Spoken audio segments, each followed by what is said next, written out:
Hey guys, welcome to the Dawg House Podcast. It's less than 30 days to the start of the 2024 college football season, and I cannot wait. Got a great special guest, Coach Hayes from the Coach Hayes Film Room and Dawgs Dispatch on YouTube. We talk about the 2025 commits that can make an initial impact for UGA. Also, we talk about, is this the best 2025 defensive line class ever in college football recruiting-wise? And Coach Hayes gives his record prediction and preview for the Dawgs. Make sure to like, subscribe, and share the podcast. That really helps out. Hey guys, welcome to the Dawg House Podcast. Got another got another special guest here. First time guest, Coach Hayes. Been a big fan of him. He's on Dawgs Dispatch and he has the Coach Hayes Film Room. How are we doing today? Hey, I am doing great, brother. I appreciate you having me on the show, man. Looking forward to talking all things Georgia and getting after it, talking shop, man. They're getting back at it this week with practice and really excited about evaluating these youngins who are committing to the Dawgs and all these guys that are out there sweating it out, getting after it right now. Oh, yeah. Really appreciate it. Yeah, It looks like I think it's 29th here. We're recording it, so I think we're getting close to about 32 days. So it'll be here before you know it. Can't wait. Yep, it's going to be we're right at a month, and like I said, it's kind of weird because we actually have a game before the Labor Day weekend gets here, I guess, because Labor Day is earlier, I guess, so it is on August 31st. I'm always used to us playing our first game in the 1st of September, but yeah, with them getting after it, starting practice, they've already been prepping for Clemson. We I won't say the hay's in the barn yet, but there's definitely a lot of prep work going on right now for them. Oh, yeah. Yeah, you jump right into it. What's a little bit of your background? I know we talked offline a little bit earlier. I know you said you've been coaching for over 20 years. What's a little bit about yourself? Well, believe it or not, when I graduated college, I was an athletic trainer. I was actually in sports medicine. So just like they do and take care of all those athletes, that's what I did for about 6 years. But sports go year round. Something I really enjoyed was being around the football programs. I was with Rome High School out of Floyd County, worked with them and had the opportunity to be advised and advocated to go back to school and say, hey, man, you really need to get into teaching and coaching. And so I went back through what's called the Georgia TAP program. I got recertified and got the certification for teaching. I started out in Gordon County, and in my first year, did not coach. Thank God, because that would have been probably a disaster because it's hard enough, in your beginning year to teach. But once I got my feet wet, I started coaching at Gordon Central the next year, which is in Gordon County in Georgia, in the Calhoun area, Northwest Georgia. And from there, it just blossomed. I started loving what I did, and I tried to perfect my craft. And as anybody would want to move up in the ranks, you want to move up to become a coordinator. You want to move up to become a head coach. So I started looking around after about 5 years, got my first defensive coordinator gig at North Murray, home of the McConkeys. Got to coach Ladd and his older brother Hinton as well. Yes, I got a chance. Awesome. Yes, I did. I coached Ladd and his older brother Hinton. When I took the job at North Murray, Hinton, his older brother, was a sophomore. Ladd was in 6th grade. But I got a chance to, get to coach those guys and really enjoyed my time in Murray County. And then moved over to Calhoun City Schools and Calhoun High School, very well-known program in Northwest Georgia. Got a chance to coach my middle son through the program. So about 20-plus years of varsity football and coaching on both sides of the ball, both defensively and offensively. And just recently, in my last 5 years, I'm looking to retire here in the next 5 years. So I've taken an administrative job in Floyd County now. I'm not coaching anymore, but definitely love connecting those fans out there to the fundamentals of football with what I've learned over the years. That's awesome. Appreciate you sharing that. So you got a wealth of knowledge, and you can, as everyone can check out on his YouTube, he can break down some ball. So great to hear there. Well, thank you. I appreciate it. Yeah. Before we jump in that real quick, got a great sponsor of the show this past year, and there'll be another one coming up. So VivaTequilaSeltzer.com. This is great on the golf course, great at the pool, great at tailgate coming up. 0 carbs, 0 sugar. Got huckleberry, watermelon, grapefruit. Also, brand new flavor is actually just released the last couple of days. Coconut flavor. But if you want 20% off, Dawg House 20. Again, that's Dawg House 20 for 20% off. VivaTequilaSeltzer.com. My personal favorite is the watermelon. So check that out. Great sponsor of the show. I'll have to check that out. That looks good. Yeah, I'll definitely send you a website. It's pretty good stuff. It's got a little tequila. It won't give you that bad hangover, so not a bad seltzer. Nice. Look forward to it. Yeah, we're going to take a look at the 2025 recruiting. Georgia's been on fire recently, number 4 overall on 3. And I wanted to get your thoughts on who could start right away. I know it's very, very early, and like we were talking offline, these kids could flip or change at any time with NIL and the landscape. But who do you think could play right away and make an impact for Georgia in 2025 from the current recruit or for their current commitments? Well, I'm going to go ahead and say this. You could look at the elite of the 5 stars that are coming in, and I'm going to tell you this. We could possibly sign the best defensive line, defensive front, probably in the history of recruitment if Elijah Griffin and Justice Terry decide to commit. And that's not really a big hypothetical. Those two are heavily favored to commit to Georgia. I know Alabama seems to be in Justice Terry's pocket a little bit, but I wouldn't be surprised at all if those two come as well. And if they do, that means Georgia locks 5 of the top 6 Georgia recruits.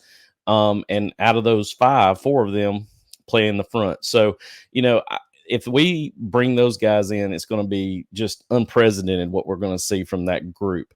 But I'm going to stay away from them because that's where most people want to go to, the Zayden Walker at linebacker and that Isaiah Gibson at edge. And, of course, those two I just mentioned, in Elijah Griffin and Justice Terry. But if I want to call them this, I think believe it or not, what we're edging away from and we're focusing on the front is the secondary because of what we signed last year.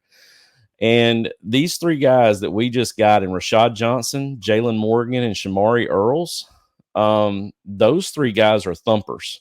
And I'm always going to focus on defense first because my passion and desire was being in on the defensive side of the ball.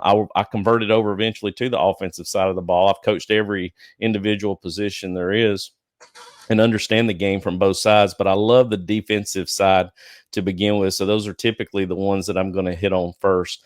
But the one of those 3 I just mentioned, I'm really just in awe of Jaylen Morgan. Jaylen Morgan, if you watch him on film, I have broken him down in my Recruit of the Week on my website, where he, as a junior, because you got to think about when I'm evaluating their film, they're juniors. So this is junior film that I'm looking at. He already looks like a polished senior. He is not only as incredible as a defensive back, but he is an unbelievable wide receiver too. I know Coach Coley is probably going to be fighting Coach Williams, Dante Williams, for that position because watching him on film, it's about 50-50 of receiver to defensive back. But when you see him on both sides of the ball, he is unbelievable in how he reacts. His footwork is great. He's probably going to have to work on his redirection out of his breaks, but still just very smooth in his hips, very quick feet. And when I broke him down, he was one of those where I looked at him and said, man, he has sort of that it factor where you're not sitting there going, hey, we're going to have to really polish a lot of rough edges. He looks polished already. And when I followed him up with Rashad Johnson right behind him, I really think those 3 guys, 2 safeties and 1 corner, those 3 are going to be solid players coming in for the 2025 group if they all stay committed and sign that national letter of intent. If I look at it from the other side, Taylon Taylor, Tyler Williams, 2 very outstanding wide receivers. Again, what I'm impressed with is I try not to go too in depth with the breakdown of their physicality of what they do and just all the specs that go with it. I just really try to look at their fundamentals, and those 2 as well on junior tape, very polished players. They know how to make kids miss in space. They've got very good spatial awareness. They both got long reaches, and of course, they're very fast. Coach, Smart and his crew, their evaluation. Coach Coley coming in back from South Carolina. I mean, he's just come right back in and just kept going where he left off. And I'm just so impressed with his evaluation of these kids that, are not necessarily talked about as the upper echelon when you look at the recruiting tables. But as you know, you got Landon Makoni who I love dearly, and I love the McConkey family. Watching him get, come to the University of Georgia, have the success he did basically as an unrecruited kid, and became a 3-star just because Georgia offered him. And now here he is in the league as the 34th pick, and probably has one of the highest signing bonuses and contracts there can be for a second-round wide receiver pick. So I just like that mentality that we are pursuing at that position. Not only are we pursuing kids that are fast, we're pursuing kids that just seem very polished, and they'll come in and just get refined even more once they, get into the weight room and establish the dominance that we want to see out there at that wide receiver position. So those are I would say those 2 on the offensive side, and the other 3 on the defensive side that I'm excited about that I've broken down. Yeah, really appreciate it. I watched that Jaylen Morgan, great kid there. I like that he can play both sides of the ball. Mm-hmm. Who would you maybe? I usually like comparisons. Maybe what's a comparison maybe of a Georgia or a current player, or maybe even NFL player for Jaylen Morgan? If I look at Jaylen Morgan, just his overall ability, I'm not going to say that he's Mecole Hardman. His body kind of looks like him.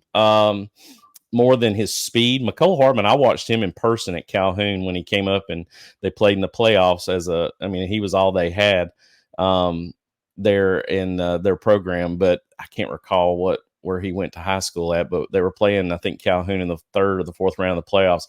But his sheer speed alone was unbelievable. The only person that was closest to him that I think we've got in our class is the Todd Robinson kid out of Valdosta.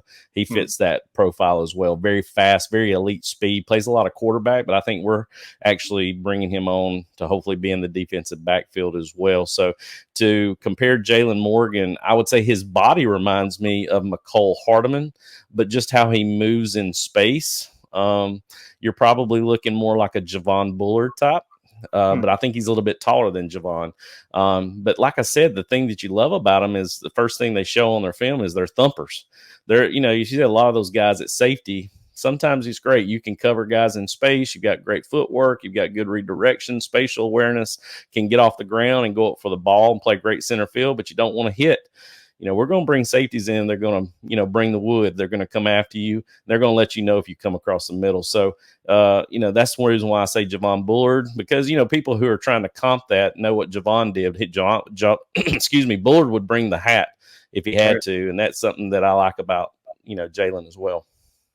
Hey, if he's anything like Mecole Hardman, caught a touchdown in that Super Bowl. He's had a great career for in the NFL. And then Javon Bullard, man, he was leader back there. Like I said, he put a hat on you and lay you out. I'll take that. I think he's turning heads with I believe it's Green Bay Packers. I think he's doing well with there in the camp so far. So hey, I'll take that for sure.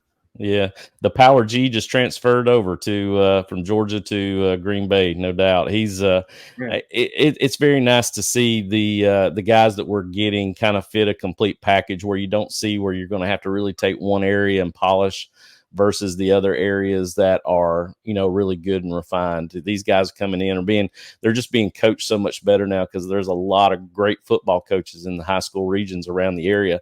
And we're pulling from a very heavy talent pool here in Georgia as well as around the United States now because of, all the different rapports that we've developed over the years with Coach Smart now almost being, in the head coaching role for almost a decade. Sure. Oh, yeah, for sure. They, I like our coaching staff too. I think we got one of the better, at least recruiting wise and on the field. And Coach Smart's definitely building the right program. So yeah, I can give you just a small nugget of insight on that. When you trust your coaches, it makes coaching a lot easier. And a lot of these guys not only are guys he trusts, but guys he played with.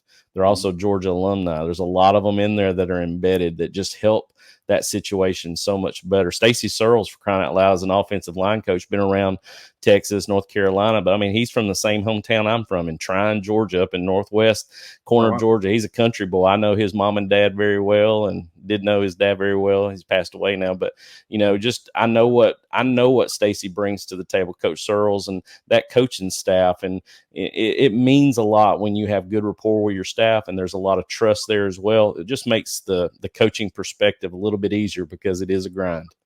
Oh, yeah. Yeah, Stacy Searles, he's been a great pickup. I think he's a great technical or technique guy, and he's been great at recruiting Searles. So, yeah. Without a doubt. And then another one you might have already kind of touched on a little bit, but for looking at the 2025 class again, any like dark horses or maybe under the radar, maybe recruits that like, all right, well, I'm not sure about him if he's 3-star, kind of under the radar type guy you can mention. My thing is looking down at the group. I wanted to go with an offensive lineman, but honestly, their offensive lineman that I've broken down, I feel, really good with Mason Short and with Cortez Smith, who we just picked up.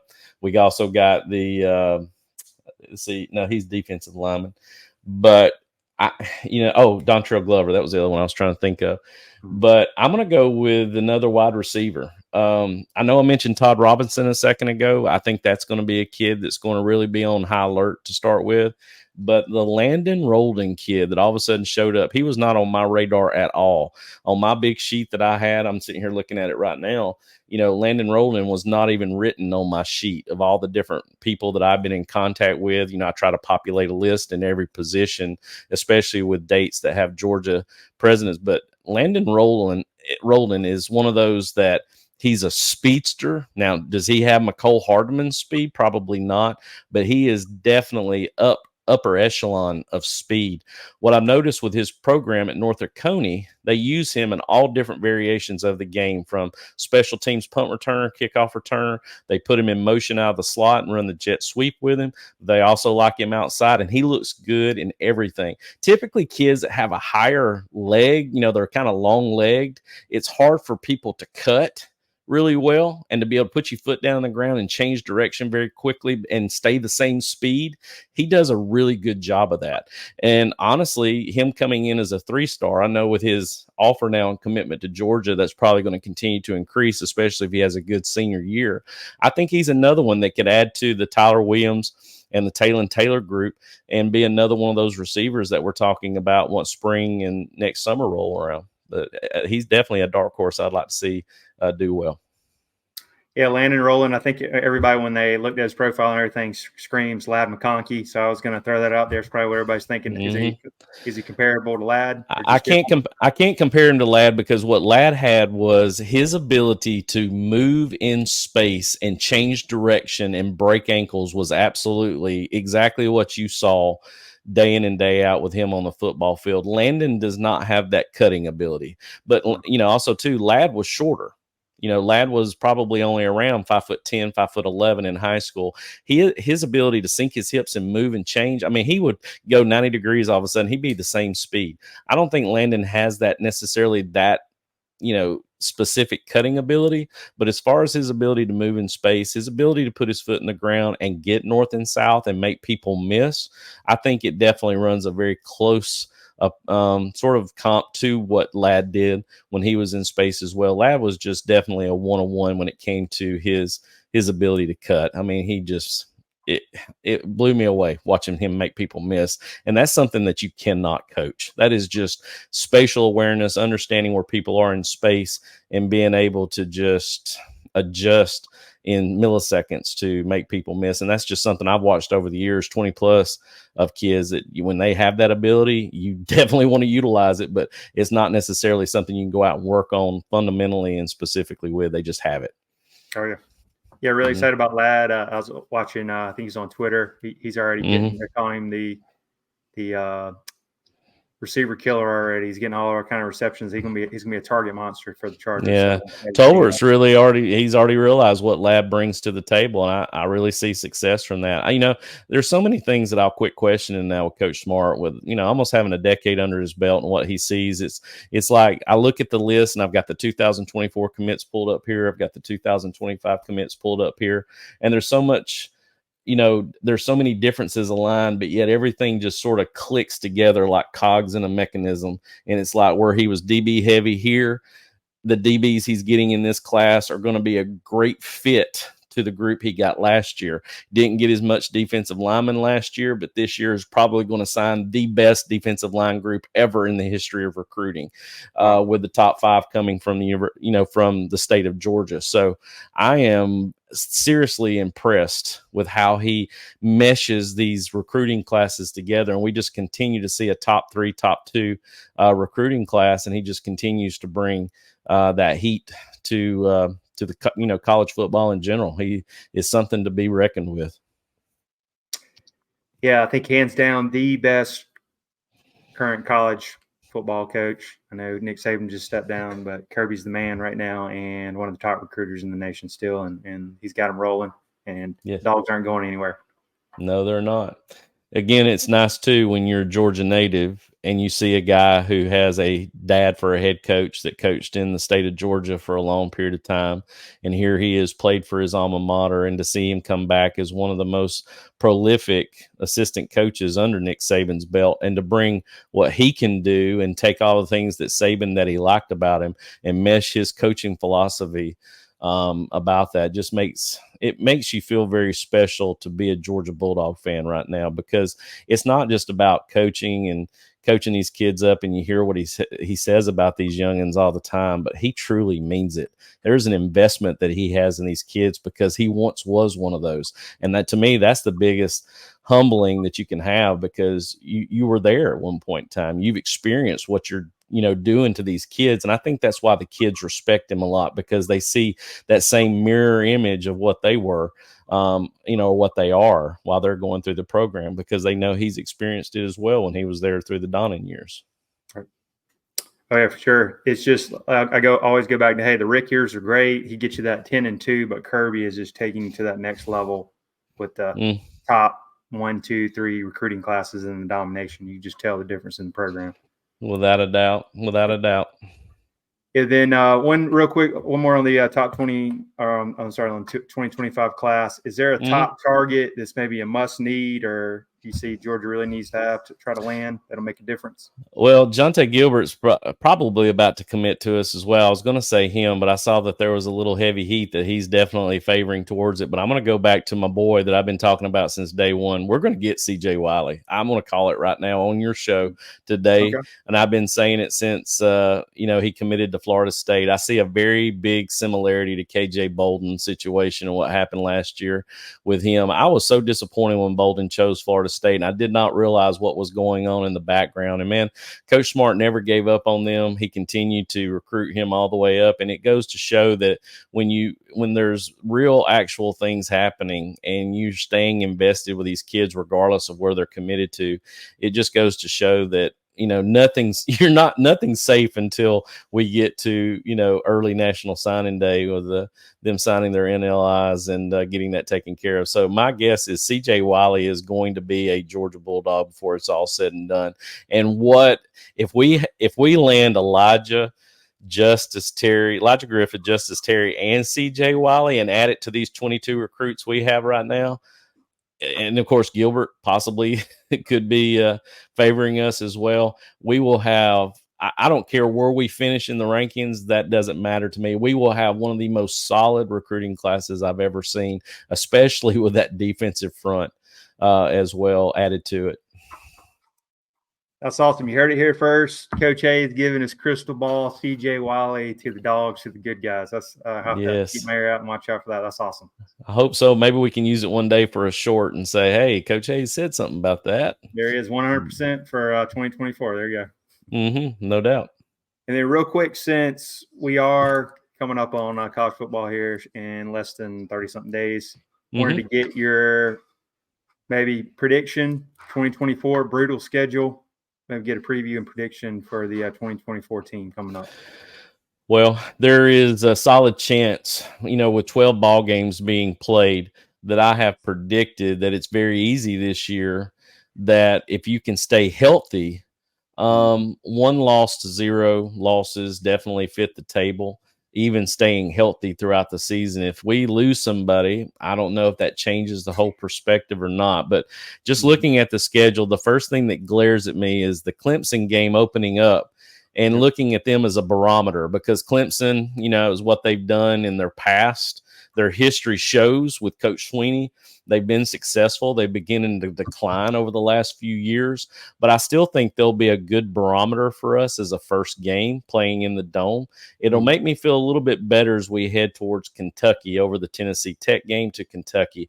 Playing Kentucky at Kentucky, the last 2 years, I think the final score has been like 12-6, 14-7, or something like that, and then 16-6. I mean, we have not played well the last 2 years at Kroger Field. There always seems to be a weird injury. Somebody forgets to get on the bus. We lose a helmet somewhere. I don't know what it is, it seems, but playing Kentucky in Lexington really bothers me, just due to the fact that we don't know what Brock Vandegrift's going to bring. And there's a lot of association with JDJ at linebacker, with Brock Vandegrift at quarterback. There's a lot of weird vibes that's going to be at that ball game, and being the third ball game of the year. So, Clemson is going to be that barometer. If we play well against Clemson, I'll feel a little bit better about that Kentucky away game. And the only reason why I say that is because of what we did last year. We were slow out of the gate against South Carolina and Auburn, and those were our two bigger games at the beginning of the year. Clemson and Kentucky kind of fit that as well. A lot of people say Kentucky shouldn't be a challenge, but Kentucky on the road tends to always be sort of pebble in your shoe. And I want to be able to see us go out there and, have a really good game against them. I'm not really as worried about Georgia versus Alabama way, just due to the fact that I don't think DeBoer is really going to see a very successful first year. I really am going to be very surprised if Kalen DeBoer doesn't have anywhere from 3 to 4 losses this year. I don't know. Culture change, when you have a head coaching change, there's a philosophy change, the culture changes.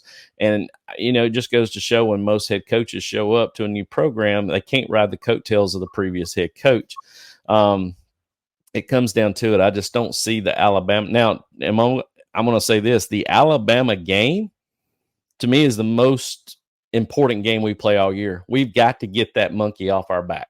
Oh, yeah. We have got to beat Alabama in Tuscaloosa to get that monkey off our back. I don't care if Tom and Jerry were the head coach on the other side. We have got to beat Alabama in Tuscaloosa just to get that sort of bad taste out of our mouth, just to move forward, even in the Kalen DeBoer era. Because they're going to have the excuses of, it's Coach DeBoer's first year. We should have lost to Georgia. But then if they beat us, they're world beaters. They've got nothing to lose and everything to gain from that game. So we've got to beat them on the road there. But Texas is weird, because Texas at Texas. Auburn, I'm not saying anything about, because we're playing Auburn at home, and we seem to be taking care of business with Auburn. I think Coach Freeze is doing a great job at Auburn, and I do think they're going to be a little bit more successful. But until Peyton Thorne can throw a football more than 20 yards down the field vertically, I'm not really worried about them at home. Georgia against Texas is going to be a very weird game, because Texas will have just played Oklahoma in the Red River rivalry. I always have to say that really slow. Because I always fumble it up. But I really do think that it's a big game in Austin. It's a different atmosphere for every player there. There's not one player that has played in Austin. So it's a new environment. It's going to be very loud. It's going to be very hot. And Coach Smart, no matter what he does to prepare those kids, it's just going to be one of those games that's very unique. Now, can Texas get back up on the hype train after playing Oklahoma? I would almost say that whether they win or lose, it's still going to be that game, because if they lose to Oklahoma, it's going to be the rebound game. If they beat Oklahoma, then more than likely they're going to be predicted to beat Georgia, when Georgia comes to town, just because of where they're at hype-wise at that point in time. So that's the one game I see us losing across the board if we do lose. I worry a little bit about Ole Miss later on in the season, due to the fact that Lane Kiffin, he lost his father a couple weeks ago, Monty Kiffin, and I know this is going to be a special season for him in remembrance of his dad, who was one hell of a defensive coordinator.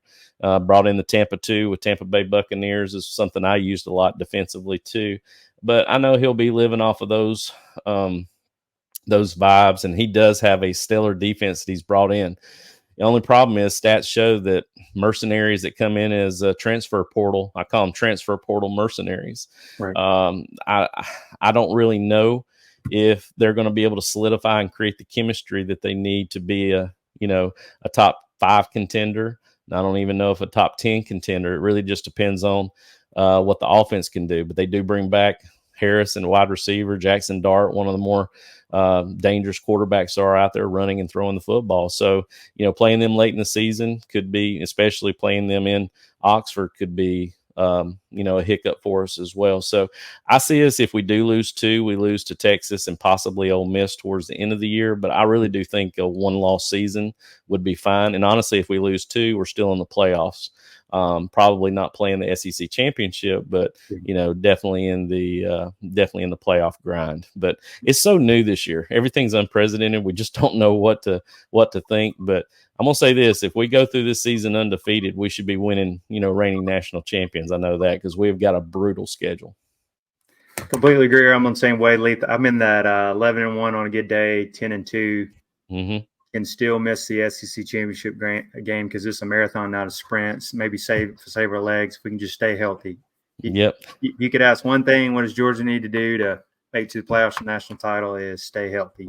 Staying healthy. There, and we're great everywhere. Even with the Ra Thomas thing that just happened, still very deep at wide receiver.